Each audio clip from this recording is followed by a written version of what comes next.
ጋዴ ነው መሰለኝ። ምን ነው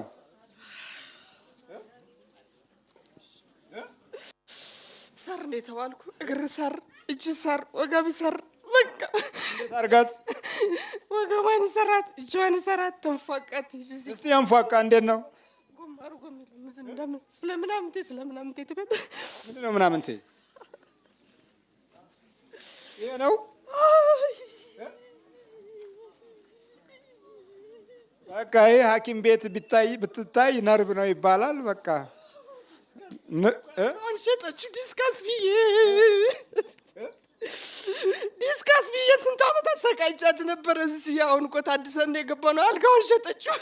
አልጋው ዲስክ ነው ተብሎ የምትታሽበት። ስንት ብር ተገዝቶ? 2000 ብር ተገዝቶ የምትታሽበት የነበረች ዳንች። እዚህ ታድሰን እኮ ነው በ15000 ድጋሚ 15000 ለመተት ስራ ብር ሞልቷል። እሺ እንዴት ነው የምታረጋት? እንዴት አርግን የተባልከው? እዚህ ጋር ጎማ አርጎ ቂጣቸው ላይ ስለምናምንቴ የሚሉትን በቃ እንደዚህ ጎማ አርገው። ምድራችንና የዘመናችን ተንኮል ይሄን ነው የሚያስብልን። ትውልዳችን እንዲህ ነው የሚያስበው። እንደዚህ አይነት ህይወት ነው የሚያስበው። የዘመናችን ክፋትና የክፉ መንፈስ ሚስጥር እንዲህ ነው። እንዲህ በመሆን ይረካሉ፣ እንደዚህ በመሆን ይደሰታሉ። እንዲህ አይነት ጠማማ የሥነ ምግባር ድቀት የበዛበት እንደዚህ አርጋት። እንደዚህ አርጋት እንዳትሰራ። በቃ ምንድን ነው የምትሰራው? ዘባውን ብትነጋዴ ናት። እስቲ ሂድ፣ ነጋዴ ናት።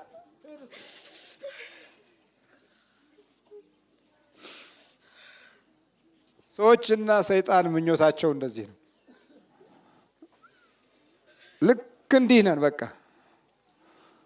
በአሁኑ ዘመን የዚህ አይነት ምኞት የበዛበት ትውልድ ነው፣ ከመንፈሳዊው እስከ ዓለማዊ ድረስ። እንዲህ በመሆን መርካት ነው፣ ይሄ በመሆን መደሰት ነው። እሺ ይሄን ነው አርግ የተባልከው? እርግጠኛ ነህ? በቃ ሰር ነው የተባልኩት። እዚህ ጋር ጎማ አርጋ ስለምናምንቴ ቀን እየጠበቀች ስለምናምንቴ ሳንቲም አለ ላሳይህ።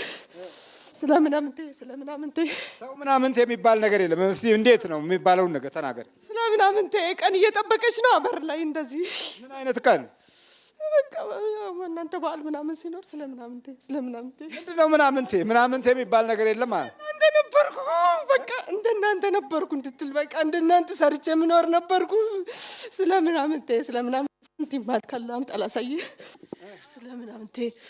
ስለምናምንቴ እንደናንተ ነበርኩ፣ ሰርቼ የምበላ ነበርኩ። ወንድሞቼ 10ም 5ም በቃ የምን ስራ እንደዛ ብላት ስራ በቃ እንደናንተ ነበርኩ 10ም 5ም ስለምናምንቴ በቃ። አይ ምናምንቴውን ተውና የምትጠራውን ጥራ እንጂ ያንሳ። 12ም ስለሚካኤል ነው። እሺ በል እያልከው ቀጥል። ስለሚካኤል ነው።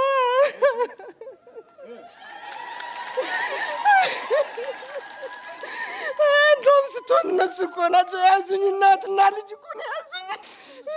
እንደውም ስትሆን ደግሞ እመቤቴ ማለት ነው። እንደናንተ ነበርኩ። እንደናንተ ነበርኩ። ልክ እንደዚህ ማንፋቀቅ እንዲህ የትንፋቀቆች እንደዚህ እንድትሰራ በቃ ቁልቁል እንደዚህ እንድትሆን እንደዚህ እንድትሆን። እግሩን አስተጣጠፉን ደግሞ አውቀህበታል እኮ የተባልኩት። ጠፍ እንዲህ አድርገው እኮ የምታደርግ ነው የተባልኩት። ደግሞ እኮ እንዴት ነገር ነው ባካችሁ? ቁጭ አልክበት እኮ እግሩ አለ። እንደዚህ አይደለ እንዴ የተባልኩት? እንደዚህ ነው የተባልኩት። እንደዚህ ልክ እንዲህ በሚሆንበት ጊዜ ይለምዳል። ያ እግሩ የነርቮቹ ክፍሎች ላይ ሆኖ ያለማመደዋል። የዛን ጊዜ ሕክምና አያዋጣም፣ አይችልም በምንም መንገድ። ለምን? የነርቡን ክፍል ጠምዞ በራሱ እግሩ በእግሯ እጁ በእጇ ስለሚሆን በስጋ ሙያ ማጠፍም ሆነ መቆልመም አይቻልም። ለምን? እሱ ወጥሮታል። በዚህ በሳይንሱ በምንም መንገድ ማላቀቅ አይቻልም። በእንዲህ አይነት አኳኋን ውስጥ እጁ በእጇ ነው፣ እግሩ በእግሯ ነው። ስለዚህ ልክ ይሄንን ተፈጥሮ የሚጠቀመው ንፋስ ስለሆነ ነው። ንፋስ እንደምንጠቀም እሱ ሙሉ አካሉን ይዞ በዚህ በአኳሏ ውስጥ ነው የሚሆነው። እና ነርቡ በነርቡ ውስጥ አለ፣ በደሙ ውስጥ አለ፣ በዚህ በስጋ እንትን ውስጥ አለ። እዚህ ጠምዞ ያስተካክለዋል። ህመምም አይሰማም። ውጥረት ከ2 ወር ከ3 ወር ውጥረት በኋላ ይለምዳል፣ በሙሉ ያ ይለምዳል፣ አለቀ። ከዛ በኋላ እንደዚህ መንፎቀቅ ነው። እንዲህ ያቺ ነጋዴው አልነበረችም እንዴ? ብዙዎች ልክ እንደዚህ ነው። ያ ሀብታማ የነበረው ባለ ሆቴል የነበረው ይባላል። ያ ከአገር አገር እየዞረ ይነግድ የነበረው ይባላል። ይህን እንዲህ አይነት እንዳይባል ደግሞ አገር ይለቅና ወደማያውቁት አገር ይጠፋል። እባክህ እኔ ድሮ ሀብታም ነበርኩ እያለ የተገኘችውን እየቀመሰ ሜዳ ላይም ይሁን በረንዳ ላይም ይሁን የሆነው ነገር ላይም ቢሆን ይኖራል። በቃ እንደዚህ እና ብዙ ሀብታሞች በዚህ አይነት ሁኔታ ወድቀዋል። በመንፈስ እስራት ዘመኖቻቸውንና ጊዜያቸውን በእርግማን መንፈስ ጨርሰው ያ የተደረገባቸው ግፍ ወደ ትውልድ ጫና ላይ መጥቷል። ትውልድ ላይ ነው የሚጫነው። ታዲያ ያኩ አንድ አካን በእስራኤል ውስጥ በመበደሉ አንድ አካን ኢያሱ መጽሐፈ ኢያሱ ምዕራፍ 7 ላይ ተመልከቱ። አንድ አካን በመበደሉ እስራኤል ከ30 በላይ በጦር ሜዳ ተመተው ወደቁ። ብዙዎቹ ሸሹ። ያሸንፉ የነበሩት ተሸነፉ። ዛሬ እርም የሆኑ ነገሮች ስላሉብን ይኸው በዓለም እንደ ጨው ተበትነን መከራ እናያለን። ስለ ሚካኤል ነው የሚባለው። ቀን እየጠበቀች ሁሉንም ስራዋን ትታ በቃ ቀን እየጠበቀች ያው እኮ ሳንቲሙ ምን ነው ታውቀው ይቀመጥ ጨምሩላት እዚህ ይቀመጥ ጨምሩላት እዚህ ይጨምሩላት እዚህ ይቀመጥ በቃ። ለመሆኑ ሰይጣንና አጋንንት ነው? አጋንንት ነኝ። ስንት ናችሁ? 26 ነን። አሁን አዲስ የገባ ነው 26 ነን። በምንድን ነው የገባችሁት? አየር ላይ ነው የገባ ነው። በሌሊት ሰላም ዋልሽ ብለን ሰላም አመሸሽ ብለን ገባን። አይታናለች እኮ የዛኔ ለመድኃኒዓለም በሌሊት ወጣ ሄደች። አይታናለች ሌሊት ደህና ዋልሽ ወይ ብለን ስንገባ ያው ያዛን በሌሊት ነው የገባ ነው። በሌሊት አየር ላይ ነው የተላክነው። አየር ላይ አስያዘችን እናትና ልጅ አያስቀምጡ። ማን ያዘቻችሁ? መድኃኒዓለም ነው ያዛችሁ። ምን አድርጋችኋል? ንብረቷ ላይ ምን ጥላችኋል? ባዶ በቃ ባዶ። ጭንቅላቷ ቂል ብቻ፣ ንብረት የለ፣ ገንዘብ የለ፣ ባዶ በቃ ባዶ። ስታያት አትባል ባዶ። ስራዋንም ዝግት፣ ያንንም ዝግት፣ ያስመጭንም ዝግት፣ ሆቴልም ዝግት፣ የለችም በቃ ባዶ። ግን ያዘኝ። ምንድን ነው የምትሰራው እሷ? ሰው አስመጭም ናት። የምን አስመጭ? ሰራሚክ አስመጭ ናት። አስመጣለች። ሰራሚክ አስመጭ ናት። ሆቴልም አላት። ሴራሚክ ታስመጣለች። ከዚህ በፊት ሴራሚኩ ምን አድርጋችሁታል? ገለበጥኩት። እንዴት? ታዲያ አባክን አይደል የተባልኩ፣ ባዶ አስቀራት እንድትለምን አይደል የተባልኩ። ባዶ እዳ በእዳ ምች ወጣች። ከዛ ረግረግ እዛ ተተክላለች። አሁንም እዳ በእዳ ለምን እየሰራች ሰው እንዴት ይገ ላጠፋት ፈልግና እሱች እናትና ልጅ ላጠፋት ፈልጋለሁ። እናትና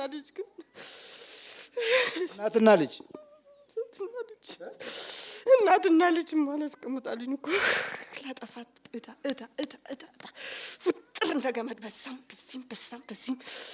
በዚህም በቃ ባዶ ውጥር እንደገመድ በቃ ውጥር በቃ የሰው መዛቂያ ልሁን እንዴ? የሁሉ ገንዘብ ጠፍቶ እንዴት ጠፋ? እንዴት ልሁን ትልና ላጠፋ ትላለች። ምን እያረክ ነው ገንዘቡ የምታጠፋባት? ምክንያቱ ብዙ ነው። ቀስ ታስመጣ ኪሳራ፣ አንዱን ኮንቴነር በመገልበጥ አንዱን ከኢንሹራንስ ጋር በማጋጨት ኪሳራ ማምጣት፣ ሆቴል ውስጥ ከፍቶ የሆነ ነገር ማድረግ፣ እዳ በእዳ በቃ እዳ በእዳ ይሄ ነው ዝግት። በቃ ሆቴሉን ዝግት፣ ሰው እንድትረሳ እንዳታስታውስ ምንም ነገር በቃ ባዶ በቃ። ይሄ ታዲያ ጥሩ ስራ ነው? የተላኩት ነው። ስራዬን የሰራው የተላኩት እንደሱ ነው። በቃ ባዶ እንድትሆን በቃ ባዶ፣ ከስራ ወጣ ምንም እንዳታስታውስ። ከባሉ አስታጣላታል። ምን ባለ የምን አባቷ በላላት ባል የላት ምን የላት። ለምን የላትም። የጓደኛዬ ምናምን ዝጋ ቆልፍ የተባልኩ ስላለው የለም ብቻ ናት። በቃ ብቻ መሀል ሰራተኛ ላይ እንዲህ ትልና ስታልፍ ይልባታል። ብቻ በቃ ብቻ የሚመጣውን ሁሉ ክፉ እያደረኩ እንደ ጥፋት ብቻ እያመጣሁ የራሴ ሰው ስፈልግ መናፍቅ ስፈልግ ሌዋ ስፈልግ ምን እየከተትኩ በቃ ቤቷን እምስ ሽምብራ ሲታመስ አይታል አያስታውቅም። በቃ እንደዛ እምስ በቃ ቂሏ ቁመናዋን ብቻ የለም ምንም ነገር የላት። ይሄ ተሰርቋል፣ ብሯ የለም፣ አስተሳሰብ የለም፣ ዜሮ።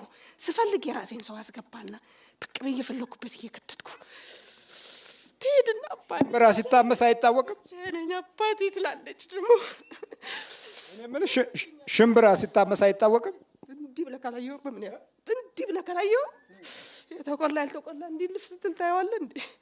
አታስታውቅም። እችም እንደዛ አቀምስ የለም በቃ ሁሉም ቦታ ስፈልግ የራሴ ሰው አስገባና አሰርቀታለሁ። ስፈልግ የራሴ ሰው አስገባና የሆነ ነገር አለኩ ስፈልግ አጋጫታለሁ። በቃ ምትይዘኝ ግን ትሄድና አባቴ ትላለች። አባቴ ሳጣት የምንድን ነው አባቴ? እሱ ጋር ነው በቃ እሱ ጋር ነው የምትሄደው። እናት ነው ወጥቶ ዘርጋግር ፈተንበል ተመርገግ ይቆልፍህና ደግሞ ቆልፋለሁ ትላለህ። ከጭንቅላቱ አውጣ 15,000 ብር ለቀቅ ስትል ከፈተች። ሄደች ተባለና ኧረ ሬስቶራንት ኧረ ዕቃ ማስጫን ጎጃም መተት ዕቃ ማስጫን አልገባባት ትሉም እንደ እናንተ ተልከን ነው መቼስ። በስንት ብር ነው የተላካችሁት? 15,000 ብር ለመላክ 15,000 ብር እናንተን ለመላክ ለማንፏቀቅ ታደስ ለማስለመን ታደስ ተዘጋጅ በሙሉ ተዘጋጅ። በኢየሱስ ክርስቶስ ስም በስላሴ ስም በወላዲተ አምላክ ስም በቅዱስ ሚካኤል ስም በቅዱስ ገብርኤል ስም ወደ ሲኦል እንገባለን። ቶሎ ሰባት ጮህ ነው ቶሎ እግዚአብሔር ይገሰጽ።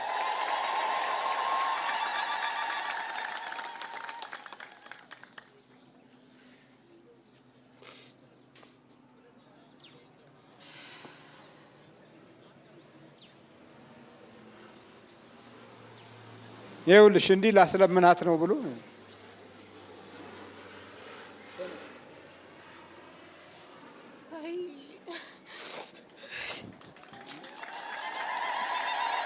አይዞህ ግራ ገባኝ። አሁንስ እንዲህ ለማስለመን ነው የገባሁት። ሰርችን እንኳን አልሆነልኝ እንኳን ለምኝ። አይዞሽ ለማጥፋት እኮ እነሱም ብዙ ገንዘብ አውጥተው ነው። ግን ምን ዋጋ አለው? ህይወቴ በሙሉ ፈተና ሆነ። ምን ይሻላል? አይዞሽ ያው እኮ ደግሞ በጊዜ ነው የሚደረስበት። ገና መግባቱ እኮ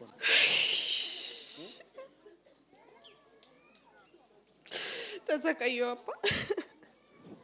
የነካሽውን ያየሽውን ሁሉ ነው ደግሞ ለማጨራለም የሚሞክር።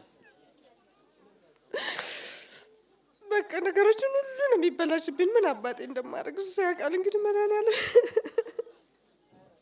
በርቺ። አይ በደንብ እጃለች፣ ምንም አያመጣም። በፊት ከኖርሽው ውጊያ መቼም አሁን ብዙ ልምድ አግኝተሻል። አዎ እግዚአብሔር ይመስገን። እግርሽን ቆላልፈው እኮ ለማኝ ሊያደርጉሽ ነበር ሀሳባቸው። አዎ ሰሞኑን አሁን በጣም እያመመኝ አልጋውን ሽጬ ይዤው ስላሴ ሄዳለሁ ስል በቃ ቀዳዳው ነው የሚያበጅልኝ ቤት ውስጥ እንዴት ልውጣ? ክችን የሆነ ነገር ሲሆን ሰው ያስወጣብኛል፣ የሆነ ነገር ሲሆን የሆነ ነገር ሆናለሁ። ስር አደረገኝ። በቃ ብሩን ይዤ ሄዳለሁ መድኃኒንም ለስላሴ እንትን አደርጋለሁ ስል መልሶ ሰሞኑ እጄን ይዘኛል፣ እግሬን ይዘኛል። የምሰራውን ሁሉ ነገር አይሆንም። ያው ይከታተሉሻል ከስር እኮ ከስር እንዴ ምን ለምን ጫነች? ለምን ሰው ትዳር የለኝ ልጅ የለኝ ምንስ ገንዘብ አለኝ? ምን አዩልኝ? እንዲሁ በቃ ሞንደል ፈንደል ስትይ ነው ያጓደል።